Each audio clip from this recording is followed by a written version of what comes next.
Assalamu alaikum, brothers. Brother Kas, your kids want to recite something? So me or someone else? Me?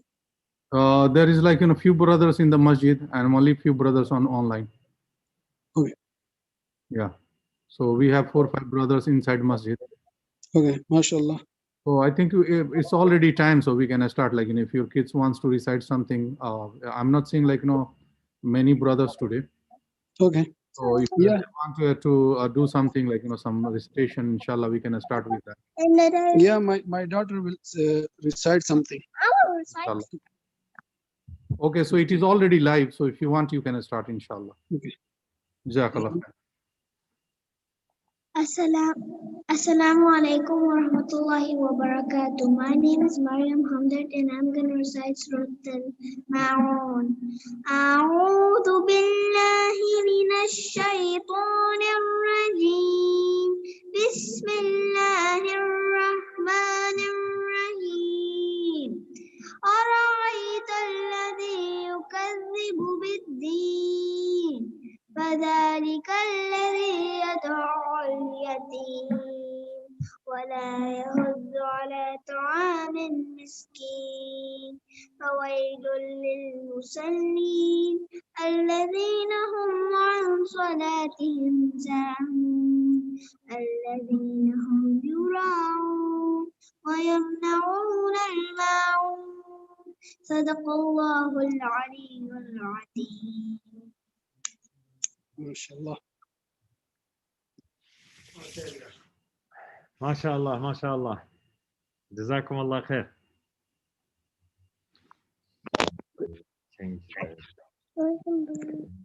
So my son wanna gonna recite as well something. Inshallah. It's okay.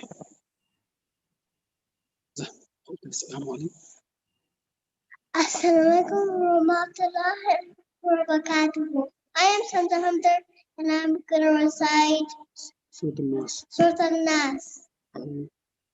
أعوذ بالله من الشيطان الرجيم. بسم الله الرحمن الرحيم. قل أعوذ برب الناس ملك الناس إله الناس من شر الوسواس الخناس الذي يوسوس في صدور الناس من الجنة والناس صدق الله العظيم. MashaAllah, MashaAllah. Jazakum Allah khair, MashaAllah. Very nice. Jazakallah khair. Allah yabarak feek. Assalamu alaikum wa rahmatullahi. Assalamu alaikum wa barakatuh. Wa بسم الله الرحمن الرحيم الحمد لله رب العالمين وصلى الله وسلم وبارك على نبينا محمد وعلى آله وصحبه أجمعين. So welcome brothers and sisters today inshallah in this family Halaqa, the monthly family Halaqa in Islamic Center of Kent. Today inshallah subject is live with the Tabi'een. The Tabi'een is the second generation after the Sahaba. Why I choose this title is not to live their tradition or live their time, but to have some stories from the time of the Tabi'een to take from it, understand some of their morals, how they follow the guidance of Allah subhanahu wa ta'ala and the Quran, and try to take lessons for us to help us guide in our life. Oh, yeah.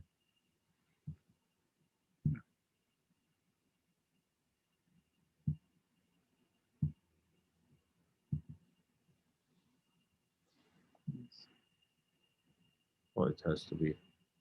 I don't have experience with this one. Just do this. Yeah, inshallah. Okay. So there is a hadith from the Messenger of Allah sallallahu alaihi wasallam told us that خير القرون قرني ثم الذين يلونهم ثم الذين يلونهم.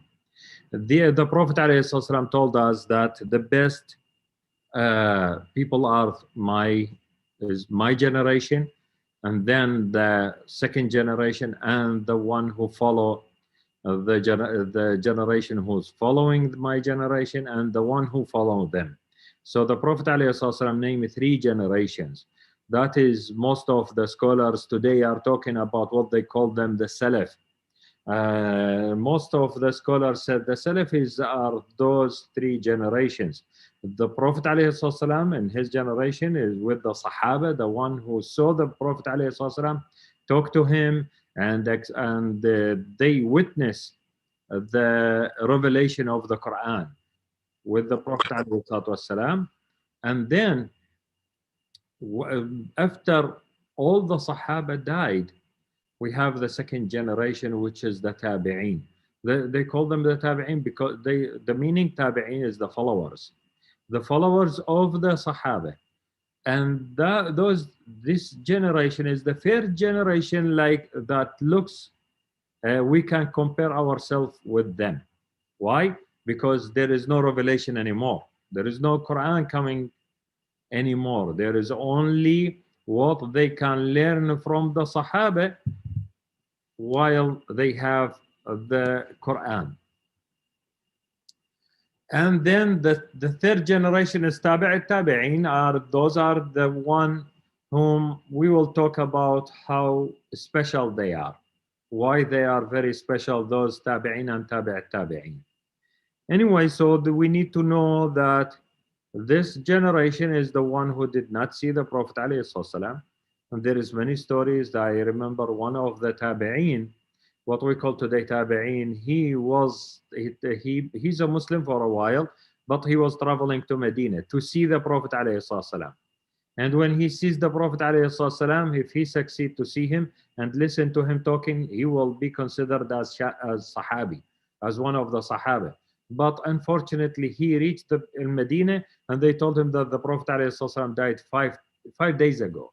So he reached the Medina exactly after the death of the Prophet ﷺ with 5 days. And that made him very sorrowful that he did not travel to the Prophet ﷺ earlier than that. So he considered as a tabi', one of the tabi'een, not one of the Sahaba, because he never saw the Prophet ﷺ or listened to him talking. Why the time of the Tabi'een is important? Because they, as I mentioned, they did not have any direct connection with the source of the Quran, with the Prophet ﷺ.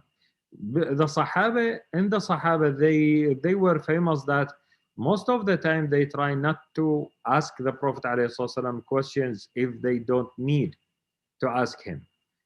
Because in the time there is a special circumstances when the Quran, the revelation of the Quran is going on.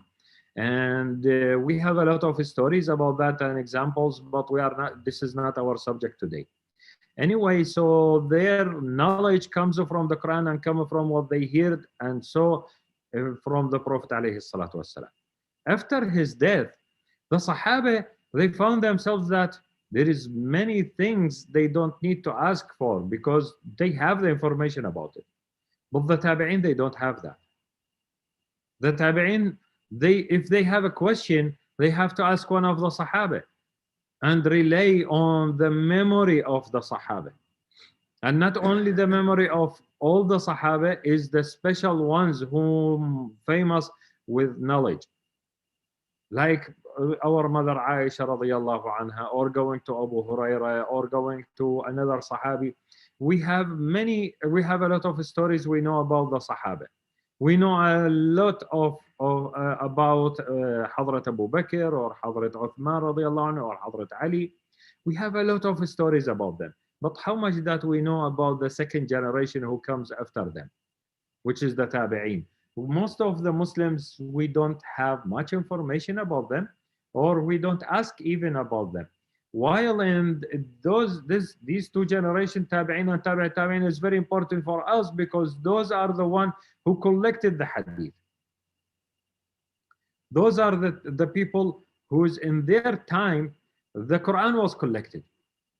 In their generation, yes, the Sahaba who collect the Quran, but they collected after the death of the Prophet ﷺ, in the time of the Sahaba and the Tabi'een being together. So the Quran was collected in that time. And after the Quran, the Hadith started to be collected. So the Tabi'een and Tabi'een, those are the two generations whom we owe them a lot, because those are the people who collected most of the ahadith that we have today. There you find many names that is very famous from that time, and they did a lot to collect the hadith that we are having today. Let me give you an example. I have some stories to understand how life was in that time, to understand how much they put effort that make the ahadith of the Prophet ﷺ and the Sunnah of the Prophet ﷺ available for us today. Without them, those are the connection between us and the Prophet ﷺ. Those are the connection between us and the Sahaba. Without they search for the ahadith and collect the ahadith and wrote them and narrated them to the generation who comes later, most of these ahadith will be lost. And unfortunately, many of the ahadith were already lost because of burning the books, or what happened in Baghdad in the time of the end of Abbasid dynasty. But a lot of it stayed with us until today, alhamdulillah. So we have one famous name, which is Ahmad ibn Hanbal, rahimahullah, the Imam, the very famous Imam, Ahmad ibn Hanbal. And there is another scholar with him, which his name is Yahya ibn Ma'in. So Yahya ibn Ma'in and Ahmad ibn Hanbal and another scholar called Ibn Warra, that is not that famous. Three of them was collecting hadith from the other scholars who's older than them. And those, they have some of the scholars who narrate the hadith in that time. Most of them are using their own memory. So if you go to the scholar and ask him about the hadith, he will tell you what he remember from his memory. But some of them, they start to suspect their memory, so they write down the hadith they know.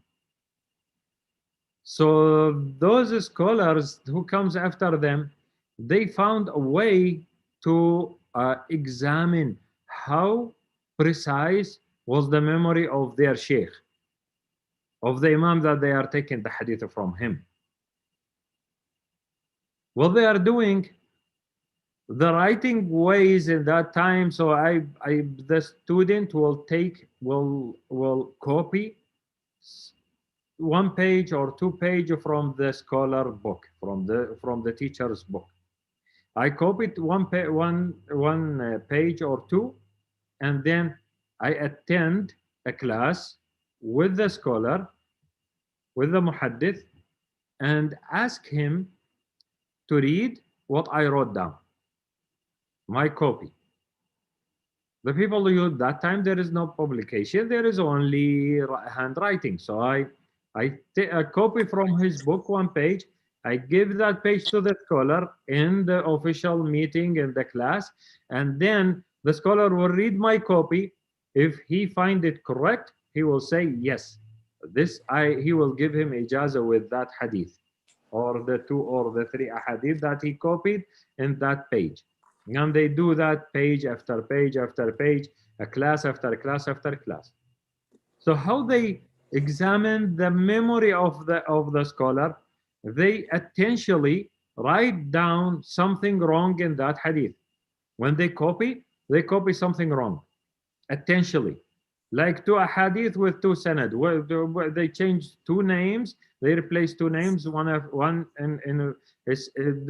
This hadith narrated by Abu Huraira radiyallahu anhu, and this hadith is narrated by Aisha radiyallahu anha. So they put Aisha in the other hadith, and they put Abu Huraira in that hadith. and they give it to the Sheikh.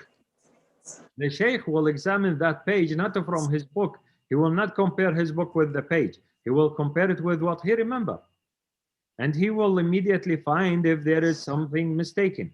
So this Yahya ibn Ma'in with Ahmad ibn Hanbal, with Ibn Warra, the three of them, Yahya ibn Ma'in, he decided that I want to test the Imam. The Imam was Al-Fadl ibn Dukayn.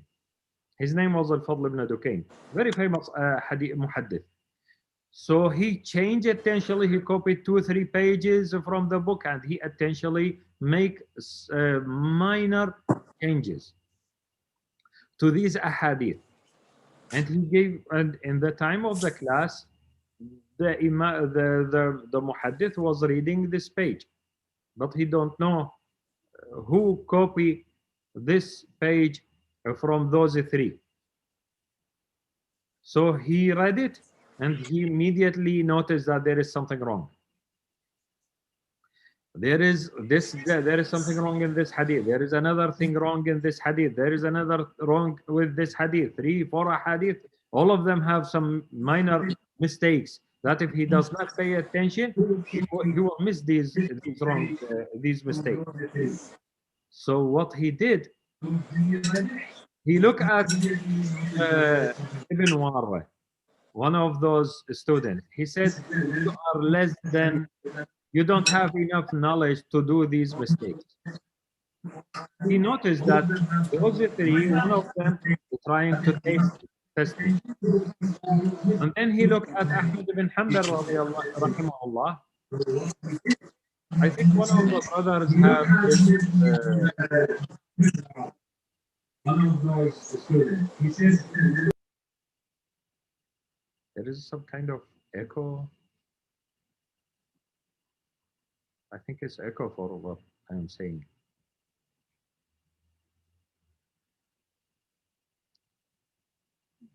Yeah, so I think it's from the internet, maybe. What he did, he said to the Ibn Warra, you don't have much knowledge to do these mistakes. And he looked at Ahmad ibn Hanbal, you have a lot of knowledge that you have taqwa more than to do this wrong thing, to change these. Then he looked at Yahya ibn Ma'in, he said, I think you are the one who did these mistakes. So he kicked him out of the class. And then Ahmad ibn Hanbal, he told Yahya ibn Ma'in, why you did that? Because we know this scholar and he's a very good person and his memory is good. And Yahya ibn Ma'in, he responded that even if he kicked me, he actually kicked him by his feet. So even if he kicked me, that will better for me. I like his kick because now I am 100% sure that the source of my hadith is correct and his memory is an excellent memory. So they spend long time. Some of them will be traveling from a city to a city just to collect some of a hadith. And the first time that they will start to they collect the hadith and they put it on, most of it is, the beginning was only memorization. You talk with somebody and he will give you some of the hadith and you memorize it and you give it to the others.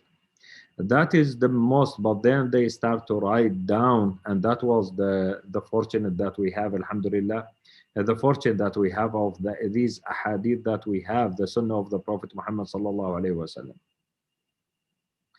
And there is something else about the time of the Tabi'een. The Tabi'een, most of them, they were very famous for the taqwa and for Iman. And they gave us a big example of how they follow the sunnah of the Prophet Muhammad sallallahu alaihi wasallam and how they follow and try to understand the Quran.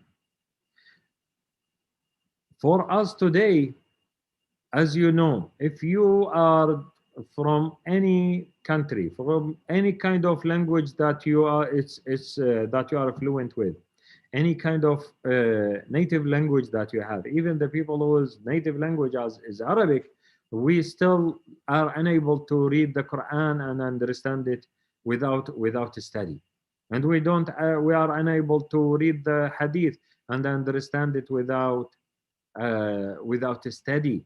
The language of the Quran and the language of the Hadith, because the language, even the people who speak Arabic today, they speak a dialect of Arabic. They don't speak the original Arabic that is in the Quran and in the Hadith.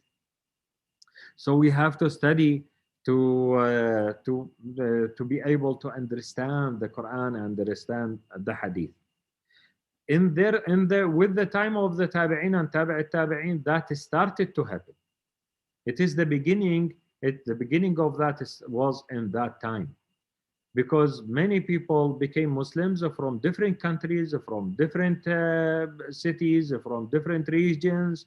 They came to Medina, they came to Mecca, they connected to the Sahaba, but still their language is not, they are not fluent with the language of the Quran and language of the Hadith. So they started to put the language knowledge. They started to put knowledge, especially to understand to document the language of the Quran and the language of the Prophet Muhammad sallallahu alaihi wasallam and the Sahaba in their time. And we have the result today. When we study, we go and study Arabic, and to understand the Quran, we study many of the books that been written in that time. It started to be written or documented in the time of the Tabi'een and Tabi'een. We have very famous names in that time. Like, I'll give you an example. In the time of the time of Tabi'een and Tabi'een, the people forget there is no racism, and that is one point that is very important. You know, Islam started in Jazeera, in Arabic Peninsula, in Mecca or Medina. Yes, most of the people who joined to become a Muslim in the time of the Prophet ﷺ or in the time of the Sahaba, well, most of them was Arabs. Still, Islam does not have any distinguishing any differences between Arabs and non-Arabs. All the people who became Muslims are equal in front of Allah subhanahu wa ta'ala, except by the taqwa. How close to you are to Allah subhanahu wa ta'ala, you will be better than the others. But in the time of the Tabi'een and Tabi'een, that became more obvious, more clear. How come that we find that in when you read the scholars, then their names and what they were, you will find many names. I have 4 names of 4 brothers who became one of the mainest scholars in their time. Sulaiman bin Yasar, Ata bin Yasar, Abdullah bin Yasar, and Abdul Malik bin Yasar. They are 4 brothers. The 4 brothers was freed slaves. None of them was a free person originally. 4 of them are freed slaves, and 4 of them are brothers, and 4 of them became scholars. That you find in Imam Malik bin Anas, rahimahullah, the founder of the Maliki madhab. He used to narrate from one of those 4. Sometimes from Sulaiman bin Yasar, sometimes from his brother, sometimes from his other brother. They became shuyukh to shuyukh of Imam Malik, or the shuyukh of the Imam Malik. So you find that you'll find that sometime you will find somebody who came from Africa, and he was a slave for a long time, and then he started to learn the Quran and learn the Sunnah, and then he became a scholar. If he stayed a slave or he got freedom from his master, still he became a very high level scholar. And the people take the hadith from him. And he learned the hadith from the others. One day, there is one person who what we call today as a racist. He is one of Bani Umayyah in one Bani Umayyah dynasty. He's not a Khalifa or close to the Khalifa, but he was one. He was taking care of one of the official spots in the Medina. So he worked for the government. He worked for the Khalifa, but he was far related to the Khalifa. He's Amawi too. So he was talking to one of the scholars of Medina. He started to ask him, who's the Sheikh of Medina? Who is the highest level Imam in Medina? So the scholar gave him two names and told him, who's those people? He means from which tribe they are. He told him they are Mawali. And Mawla is the word that been used in that time for the person who is not descended from one of these famous tribes. He is most of the time are freed slave or something like that. He told him those are Mawali. Then he asked him, what about who is the best in Mecca? He gave him two names. He asked him, what are those people? He told him Mawali. So this leader, he became upset. He started to upset. Why there is no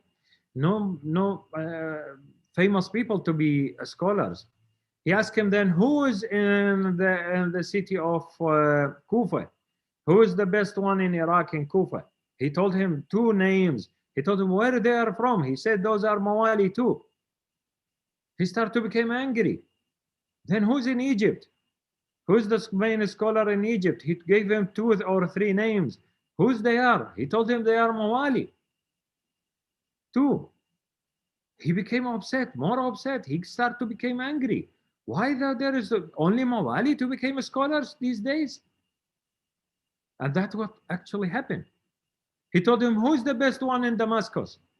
He gave him three names of the scholars. Who's they are? He told him they are Mawali too.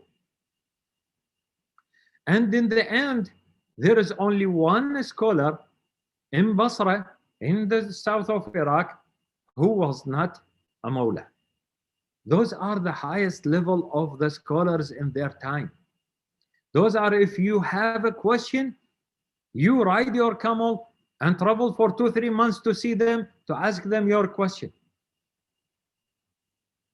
So in the time of the Sahaba, started by the Prophet ﷺ in the time of the Sahaba, and then it became very obvious in the time of the Tabi'een and Tabi'een that the leaders of the community is anybody who put enough effort to become a leader.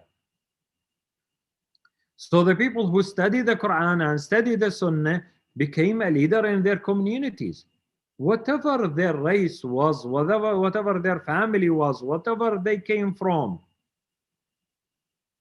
And no one asked who's they are. They see that this person his name is so and so, and his father is so and so, and his family was so and so. But still, that is only to identify them. You find today books and volumes and volumes of books talking about the names of the people, because when you narrate a hadith from somebody, you have to know his name and his family to recognize who this person is. And for the people who come after you can recognize this person. This person is Ahmad ibn Hanbal, even so and so and so and so. And this is the Imam that is the leader, the founder of the Hanbali madhab. And that is what is going on in their time. So enough of this talk about the scholars and about, let me give you an example of one of the Tabi'een who had something that is, we can say, that is very unique, that is not is not something usual today to happen. Even in their time, sometimes those scholars, they do something that is unique. They do it for a reason, to become closer to Allah subhanahu wa ta'ala, that nobody else is doing, even their time. That happened with Sa'id ibn al-Musayyib. Sa'id ibn al-Musayyib is one very famous scholar in his time. And that he was a scholar in the time of the Umayyad dynasty, and the Khalifa in that time was looking, he had two sons, and one of them did not get married yet. So he was looking for a bride for his son. He wanted to get his son married, a marriage for his son. So he was looking for a lady. So he was asking here and there whom I will choose to be the wife, to be my daughter-in-law. So one of the people who's one of his viziers, he mentioned that Sa'id ibn al-Musayyib is the famous scholar, have a daughter on the age of marriage. So he say, maybe let me think about it, and then I may send for Sa'id ibn al-Musayyib to ask for his daughter for marriage to my son. And in that time, the Khalifa was not that good, and Sa'id ibn al-Musayyib have a bad relationship with the Khalifa. He does not like the Khalifa, not because the Khalifa is bad, but because he don't like to be connected to very wealthy people with power. He was a very zahid person, and he spent like 40 years between the masjid and between his house and the masjid. He does not have that much connections, and those people avoid the rich people, avoid the people with power, because they may distract him from learning and from teaching and from worshiping, and it comes with them a lot of dunya. So he was avoiding those people. So one person who heard about the Khalifa intention, that he's thinking about asking Sa'id ibn al-Musayyib for his daughter, for his son. And he went to Sa'id ibn al-Musayyib and he told him about it. Sa'id ibn al-Musayyib started to think about this issue. He don't want to give his daughter to be the Khalifa's daughter-in-law. That will make him, force him to be close to the Khalifa, and he don't want to do that. So one day, one of his students did not attend the class. 2 days. One of his students did not attend the class for 2 days.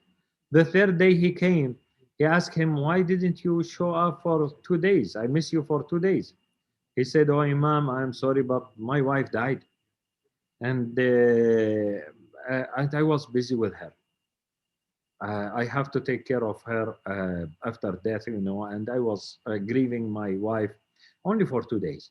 And the third day he came back to class.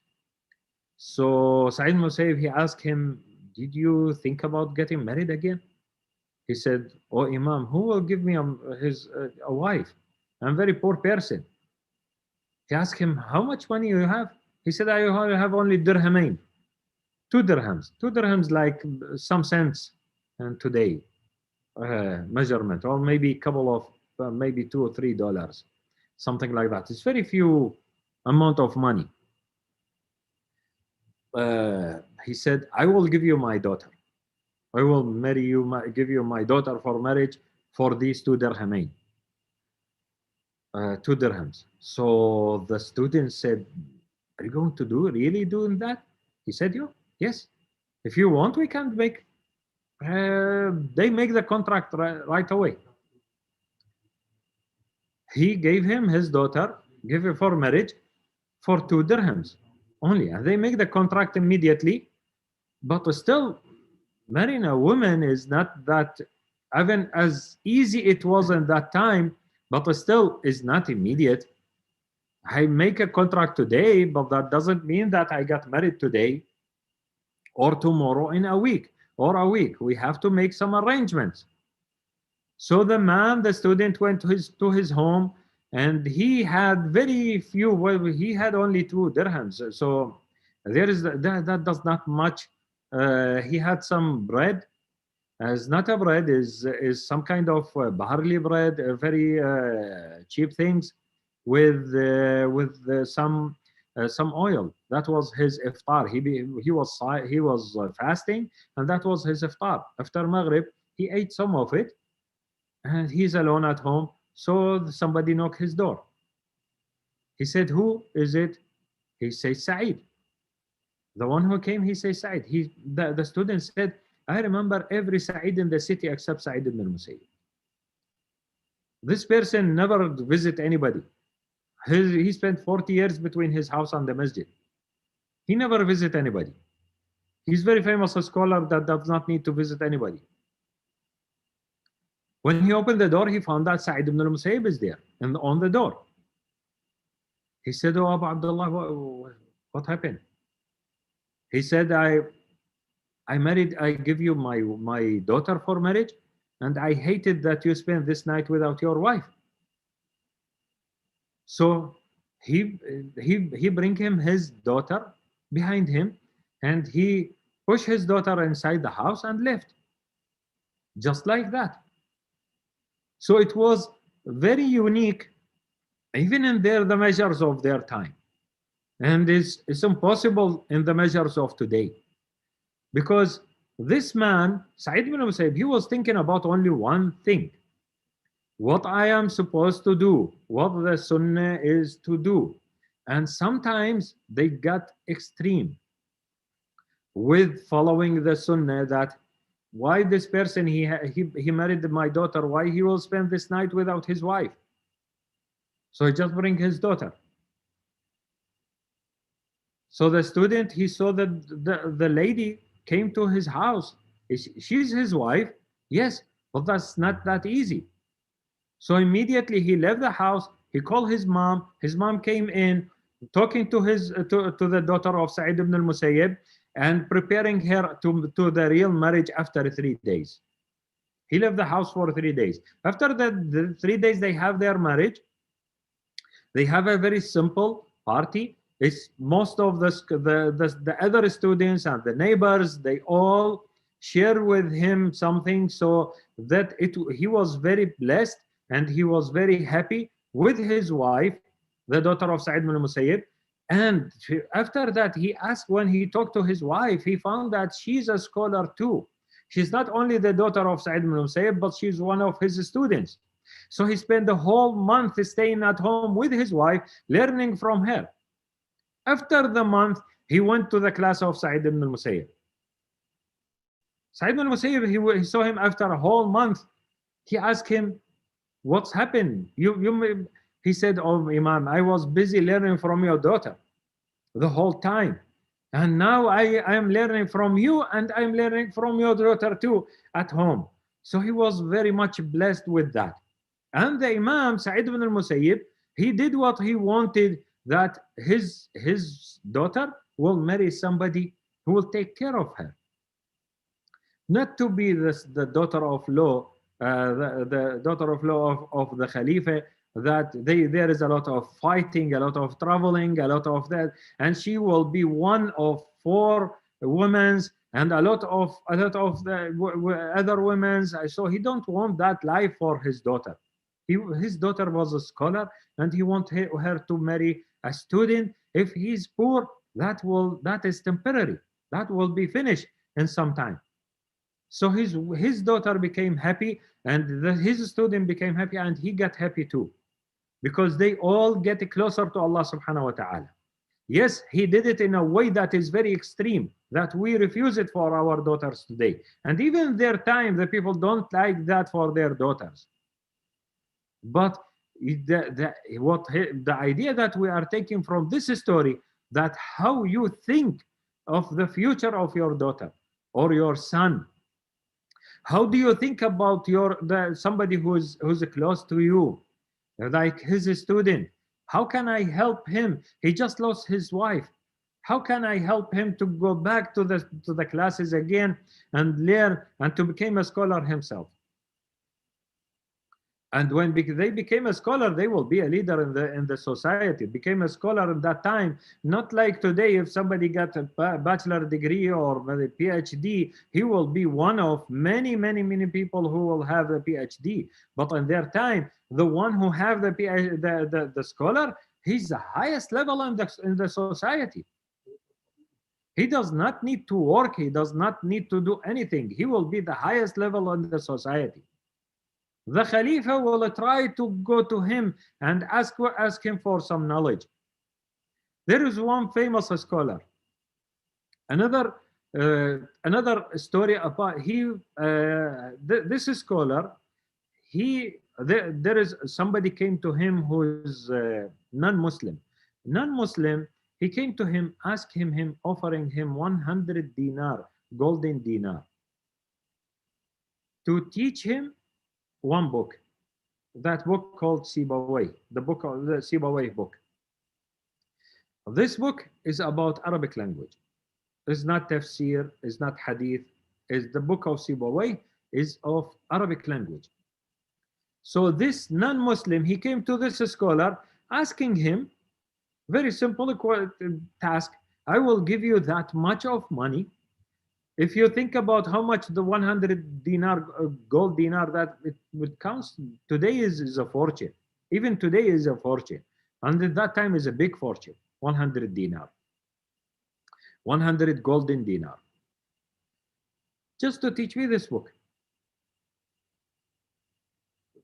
So he refused. The scholar refused. Another scholar close to him, he told him, why you refuse? It's an Arabic book. Why you refuse to teach him? Even if he's non-Muslim, why you refuse to teach him? He said in this book, yes, it is Arabic, but there is a 140 something ayah from the Quran. It's mentioned in that book. So I don't want these ayahs goes to non-Muslim to learn. He's not supposed to learn this ayat of the Quran.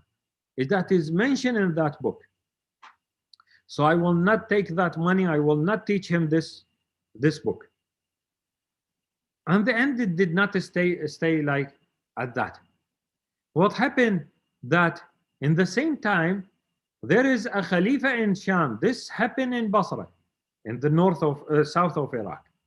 And the Khalifa in Sham, in Damascus today, he was talking to some of a group, of the group that goes by, close to him. And there is a part of a poet was mentioned by his presence. And the group in there, they were discussing why this word here, we have fatha is instead of kasra. There is one word that's been mentioned in a way that the people does not know. They don't know why that happened. So they asked the narrator, who narrated this poem?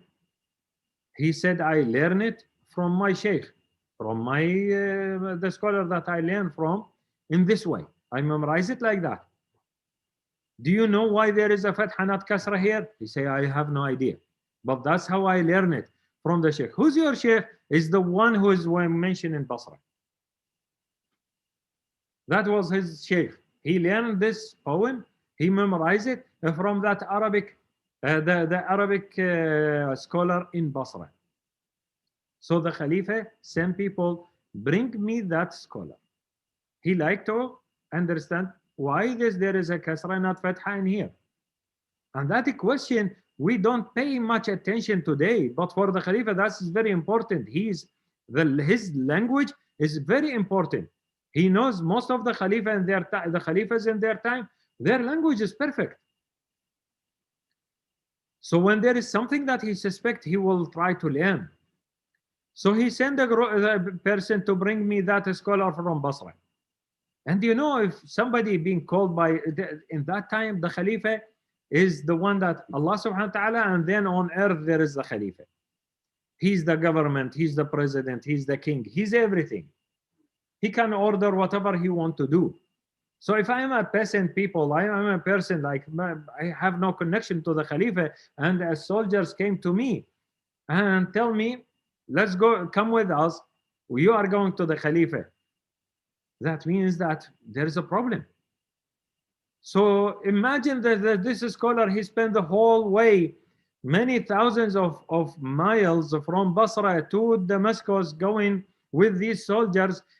He was, how all this way, he was scared that he will lose his head or being put in prison or something like that. Why the Khalifa will call for me? And then when he arrived to the Khalifa that saw that this person is very scared. The soldiers have no idea why he sent for him. So all what he knows that he's scared. So the Khalifa asked him, what is your name? He said, that's my name. I am from that tribe of Islam. So he says, which Islam? This tribe or that tribe? There is 2 tribes or 3 with the same name. So he gave him some, make him relax a little bit. He told him that I sent for you only for a question. There is no problems. So the scholar relaxed. Then he asked him that question. Why the narrator in this poem, he mentioned this kasra, not fatha? So he told him that because of this. So he explained the situation for him. He broke out the sentence for him, and he told him all the details about it. So the Khalifa said, Jazakallah khair, thank you very much. So you can now go back to your home. And when he sent him back to his home, he sent with him 1,000 golden dinar as a gift from the Khalifa, because the gift of the Khalifa is not the gift of anybody else. So when he went home, the second day he faced his friend. He told him, we refuse 100 dinar, and Allah subhanahu wa ta'ala reward us with 1,000 golden dinar. Allah subhanahu wa ta'ala reward us because we refuse this 100 dinar for the sake of Allah subhanahu wa ta'ala. He reward us with all this money that we have today. So these examples that I want to mention from the time of the Tabi'een and Tabi'een is just some examples, some stories of the scholar, how they were thinking and how much they pay attention to the hadith that they take from the Sahaba and narrate it to the second generation. That hadith came to us. They spend long time studying. They spend their lives. Most of them spend most of their lives, not little sleep, little work, little going here and there. They spend all their time learning and study. Why this is important for us to understand their effort and their closest to Allah subhanahu. Do you think that the one like Sa'id ibn al-Musayyib rahimahullah, Sa'id ibn al-Musayyib, the one who gave his daughter for marriage with that extreme way, just because he's looking for a better husband for his daughter, do you think that when he got a hadith that we will add something to it or will cut something from it because he don't like it, because it suits his way of life? They will never do that. And this one who refused to teach an Arabic book to non-Muslim because he's afraid that 140 something ayah mentioned in that Quran, in that book, when he narrate a hadith to us, he will take some of it or will add to it. Or if he suspects that the one who is hearing the hadith from is lying, he will accept that hadith and narrate it to us. They were extremely careful. And they were very, very pious people. What the problem that we have today, what is important for us, you say all these are stories from the past. What about us today?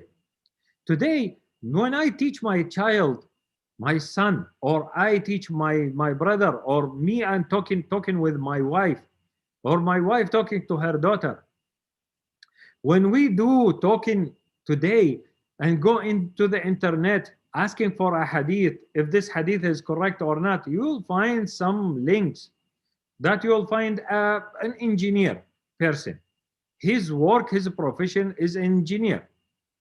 a civil engineer or something like that, or mechanic engineer, but he authored a book talking about, oh, the Bukhari did something wrong in his book, and the Imam Muslim did this, and we found 5 hadith wrong in Imam al-Mundhiri and the book, and we did this and this, so we are not supposed to accept these hadith. Or you find another group, people who have no connection to the scholars. They did not study Sharia. They even sometimes they don't understand the Arabic language to understand the hadith that the Prophet ﷺ give to us, or they are unable to understand the ayah from the Quran, and they talking that the Quran is enough. I don't need a hadith. I can live with the Quran only. I don't need a hadith. I will take the Quran only and I will live by it. So Allah subhanahu wa ta'ala say, pray. He ordered us to pray, but he did not mention in the Quran how many prayers to do every day. Allah subhanahu wa ta'ala, that we learn that from the hadith. The Prophet ﷺ told us from the Isra and Mi'raj that Allah subhanahu wa ta'ala orders him to pray 5 times a day. And the Fajr will be 2 rak'ah, and the Dhuhr 4, and Asr 4, and Maghrib 3, and the Isha will be 4 rak'ah.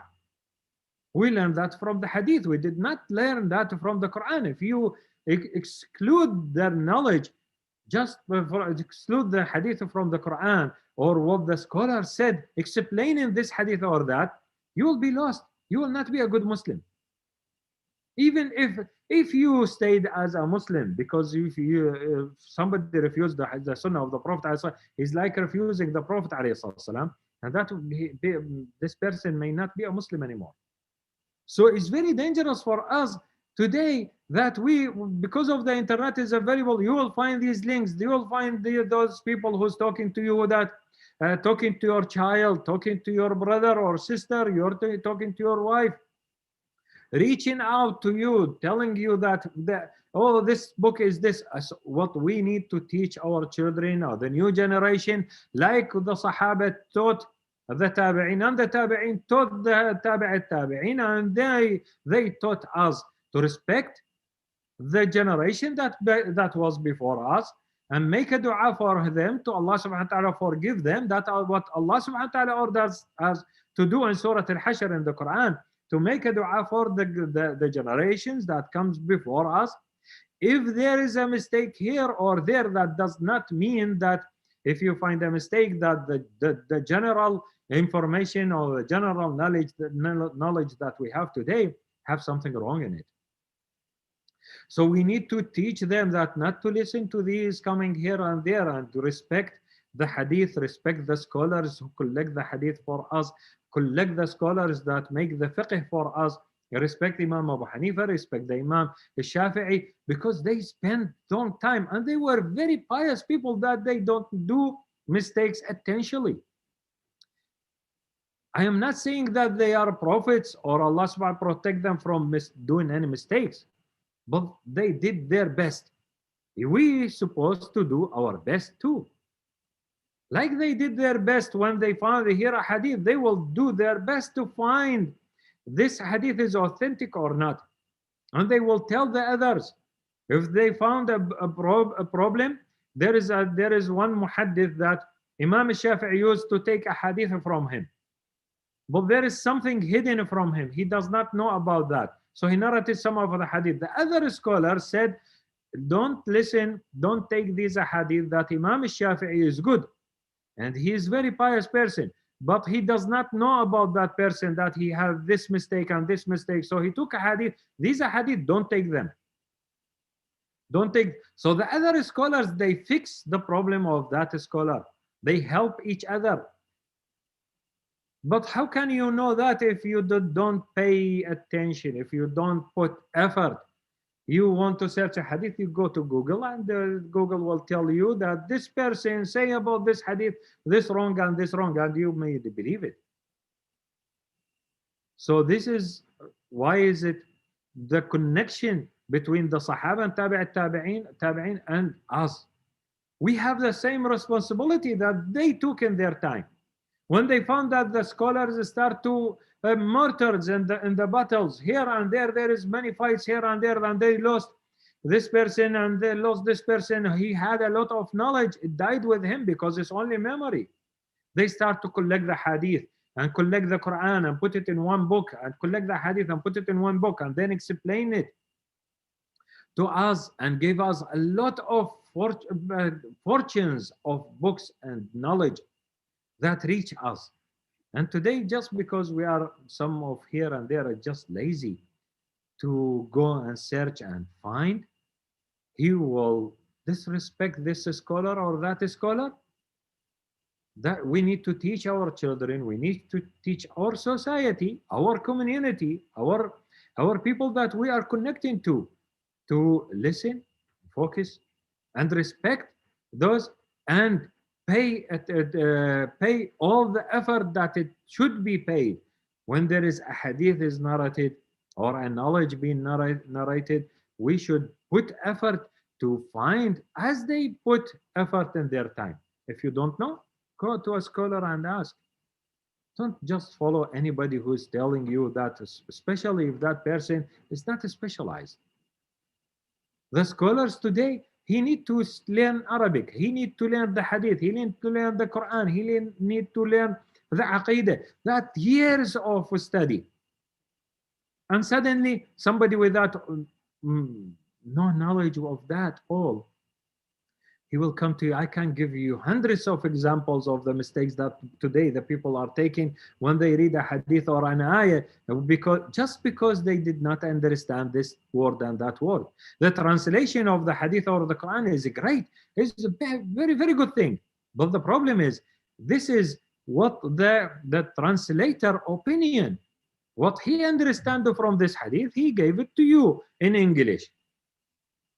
That's why the translation of the Quran is not Quran. It's the opinion of the translator of what he understands from the Quran. He put it to you in English, or he put it to you in Russian, or put it to you in Urdu and any other language. And I am descended from Arabic people, but still I read tafsir. And tafsir is the explanation of the Quran in Arabic language. You see, so all of us, we need that tafsir, we need that explanation. So one translation of the Quran is not enough. So Jazakumullah khair.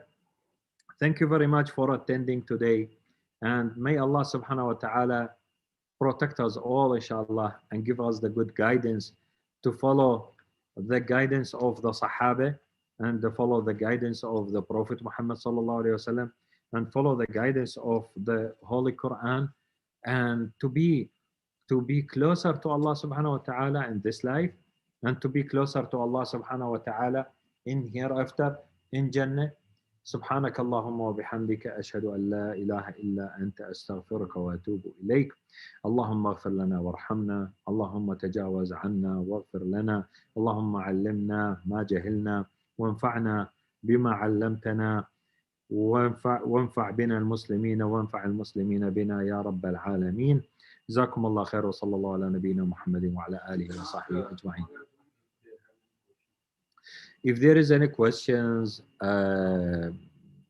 people, our brothers and sisters who is joining us from Zoom, if you have any questions, I'll be willing to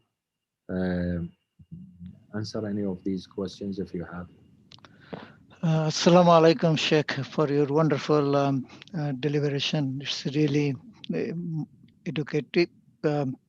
educational, and I learn a lot. But I have one question, if you could answer.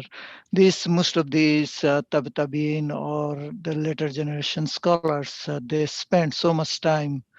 The benefit we are now getting, like Bukhari Sharif or Muslim Sharif, these are the wonderful product of their knowledge and their effort. But how much support to those scholars at the time, particularly during this Abbasid Caliphate regime, how much support they got from the government, the Caliph or his administration or their administration? As we heard that most of the scholars, including 4 great imams, Sheikh Imam Hanafi, Imam Hanbali, Imam Maliki, Imam Shafi, all of them were tortured, jailed, and all these things happened. So I'm wondering how much support really government gave, or all of these benefits we are getting through their work are their own effort, isolated way, without any support from the government. How did it happen? Oh, it's different. We sometimes we hear about these stories. You know, when there is a life of one person, one person, one of those scholar, he will witness in his life many chalifas. So it happens in time that one Khalifa, whose name is Ma'mun, he had a test for all the scholars in his time, and he tortured many of them, and he killed some of them. Well, that is one Khalifa. And most of this, his father, Harun al-Rashid, he's the founder of the Bayt al-Hikmah. The Bayt al-Hikmah is where they make, they pay the scholars for their efforts. Like they mentioned that if you translate a book from Latin to Arabic, as example, they will give you the weight of that book in gold. So you find a lot of people going to there. Bayt al-Hikmah is the house of wisdom. It's established in the time of Khalifa Harun al-Rashid, and he spent a lot of money on that. And his son continue to support. Yes, he make a distinguish between two groups of scholars, the one who support my opinion and the one who does not support my opinion. And but Ma'mun, he lived for some years and he died. And the Khalifa who came after him, they keep taking care of the house of wisdom. So the sponsorship of the Khalifa was very crucial and very important. But still, most of our scholars, they did not depend on what the Khalifa will give them. I know that one of the scholars, that he was very famous. He had in his, his house, there is 2-3 rooms. And so he kept the roof over one of his rooms to stay in, and the rest of the house, he sold the roof. He sold the roof so he will be able to buy paper and buy ink, and he went to study. So he spent or to travel to the scholars to learn the hadith. Many of them, and some of the scholars, you'll find that he had a gift from the Khalifa, or the gift from the governor of that city, and that happens a lot. And even the scholars between them, they keep supporting each other. So the sponsorship is not stable all the time. Each Khalifa is different. Some of the Khalifa was busy fighting here and there, and they don't have enough money left to give to the scholars for a sponsorship. And some of them, no, they give a lot to the scholars. So it's different. Even if the one who got tortured, you heard about Ahmad ibn Hanbal. Most of these stories come from the time of Ma'mun, and he was ruling for some time in the Khalifa and the dynasty, Abbasid dynasty. And sometimes there is a problem with one Khalifa, with one Khalifa have a problem with one scholar because there is something between them. The scholar don't accept something that the Khalifa did, and the Khalifa get angry because this scholar is talking against me, and that happens many times, but that will be individual, not a group like what happened in the Ma'mun time. Most of the time, the Khalifa will use the knowledge from the scholars, try to give them some gifts, but most of the time they are trying to be separated. So the scholar will not say that, the people will not say to the scholar that you are saying that because you like this Khalifa, because he gave you a lot of money, so that's why you are giving us this false hadith, because you are supporting this Khalifa only. So the scholars was very pious. They try to make a difference between those are the scholars and those the khulafa or the governors or the rulers. But there is always connection between them. Always there is a sponsorship. between them. And the part of the duty of the Khalifa is to support the scholars, and many scholars had a lot of support. Yes. So how much development occurred during Umayyad Caliphate um, What in do you terms mean? of collecting the hadith and then the Most scholarly activities? most of it started in the time of the Umayyad dynasty. Hmm. It started in the time of Umayyad dynasty. The first time that each the part of the knowledge, you will find a date that they said it started like in Nahu, like the language, Arabic language learning started in the time of the Khalifa Ali ibn Abi Talib. He's the first one who orders, he gave the order to one scholar to write down the grammars of the Arabic language, because he noticed that is the time, early time, like in the time of Khalifa Ali ibn Abi Talib radiallahu, is one of the Khulafa al-Rashidin. And in the time of the Umar bin Abdul Aziz in Umayyad dynasty, he gave make the order of one of the scholars in his time, I think it's Abu Sa'id al-Khudri, I think, to start to collect the hadith and put it on books, because he noticed that the people start to forget, or many of the scholars, when they died, the people lost their knowledge because of the death, because they got killed in a battle or they just died. So he orders one of the Tabi'een or the Sahaba to start to collect the hadith and put it on books. So it started like that. So there is no point that the majority of the knowledge being collected in the time of Umayyad dynasty or Abbasid dynasty, because each part of the knowledge have a different history. Jazakallah khair. Because I raised this question because some of my Christian friends, they're asking that you Muslims, you blame that what is called the Bible was not officially written even I think 300 or 350 years after Jesus died, Yes. according to them. And then same thing happened with Islam also.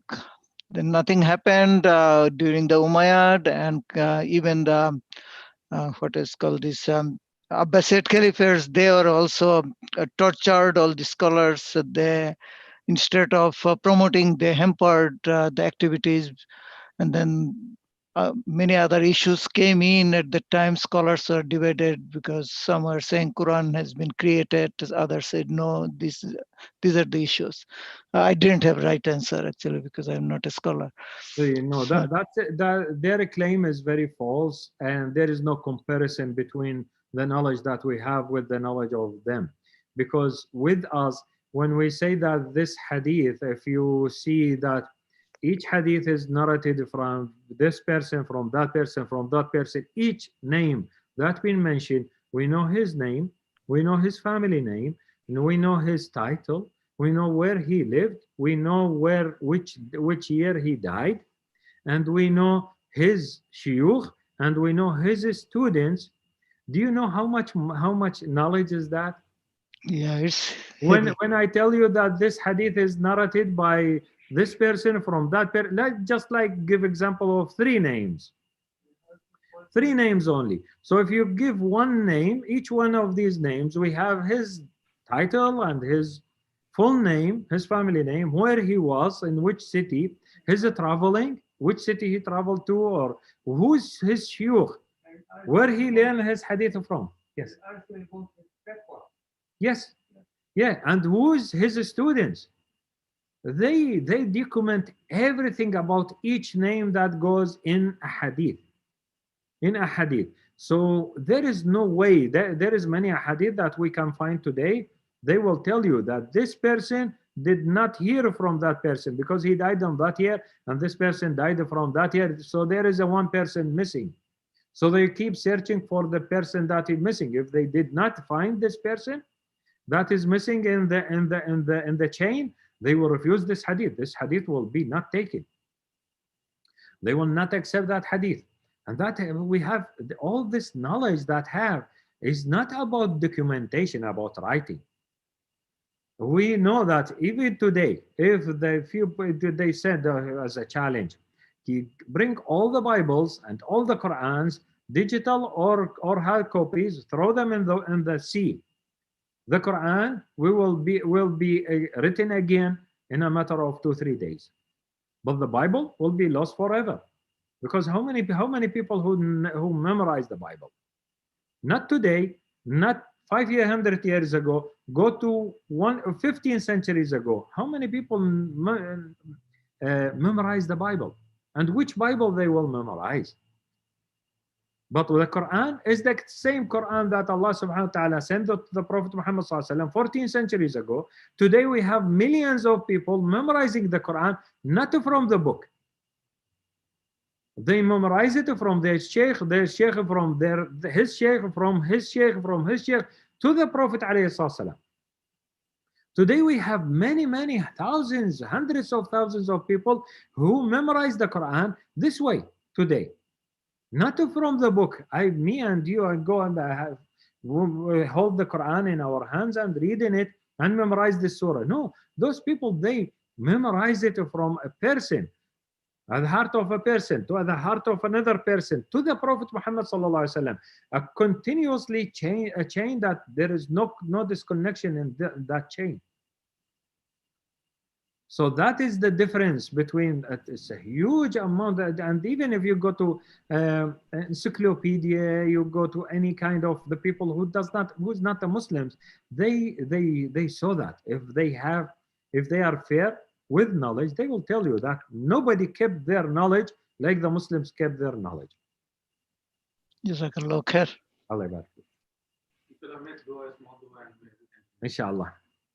اللهم صل على سيدنا محمد وعلى آله وصحبه أجمعين. اللهم يا ربنا لك الحمد كما ينبغي لجلال وجهك وعظيم سلطانك.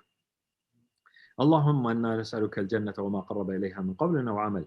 اللهم إنا نعوذ بك من النار وما قرب إليها من قول أو عمل. ربنا آتنا في الدنيا حسنة وفي الآخرة حسنة وقنا عذاب النار. ربنا هب لنا من أزواجنا وذرياتنا قرة أعين واجعلنا للمتقين إماما. اللهم إنا نسألك الهدى والتقى والعفاف والغنى. اللهم إنا نسألك الهدى والتقى والعفاف والغنى. اللهم إنا نسألك الهدى والتقى والعفاف والغنى. اللهم اجمعنا عند حوض نبيك المصطفى صلى الله عليه وسلم واسقنا شربة لا نظمأ بعدها أبدا. اللهم اجمعنا بحضرة نبيك المصطفى صلى الله عليه وسلم في الجنة. اللهم ادخلنا الجنة. اللهم ادخلنا الجنة. اللهم ادخلنا الجنة. اللهم اعتقنا من النار. اللهم اعتقنا من النار. اللهم اعتقنا من النار. وصلى اللهم على نبينا محمد وعلى آله وصحبه أجمعين. وجزاكم الله خير. وبارك الله. إن شاء الله. جزاكم الله خير.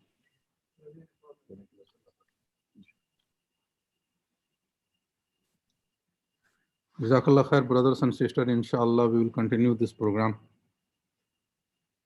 Jazakallah khair. So we are going to end our live streaming, inshallah. Assalamu alaikum wa rahmatullahi wa barakatuh. Jazakallah khair for joining.